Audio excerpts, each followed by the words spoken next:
Nation news, आपले हक्काचे व्यासपीठ। महाराष्ट्रात गुगल मॅप्सच्या चुकीच्या मार्गदर्शनामुळे अनेक अपघात आणि दुर्घटना घडल्याच्या घटना वारंवार घडत आहेत। आता नंदुरबारमध्येही असाच एक प्रकार समोर आला आहे। मध्य प्रदेशातून सुरतकडे निघालेला एक ट्रक चालक गुगल मॅप्सच्या मदतीने मार्गक्रमण करत असताना त्याचा ट्रक थेट नंदुरबार शहरातील सोनार गल्लीतील स्वर्णकिरण ज्वेलर्स या दुकानाला धडकला। सुदैवाने या अपघातात कोणतीही जीवितहानी झाली नाही आणि दुकानाचेही किरकोळ नुकसान झाले।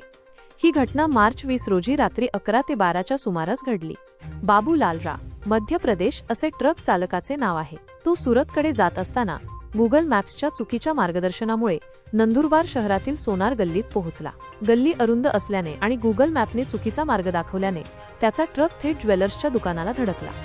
स्थानिक नागरिकांनी दिलेल्या माहितीनुसार ट्रक चालक बाबूलाल मद्यधुंद अवस्थेत होता, त्यामुळे त्याच्याशी संवाद साधणे कठीण झाले होते। अपघाताची माहिती मिळताच पोलिसांनी घटनास्थळी धाव घेतली आणि ट्रक चालक बाबूलाल याला ताब्यात घेतले। पोलिसांनी ट्रक जप्त केला असून या घटनेचा अधिक तपास सुरू आहे।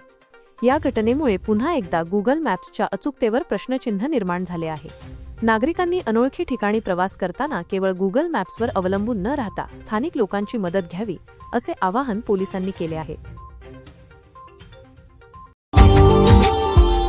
Subscribe now and press the bell icon. Never miss an update.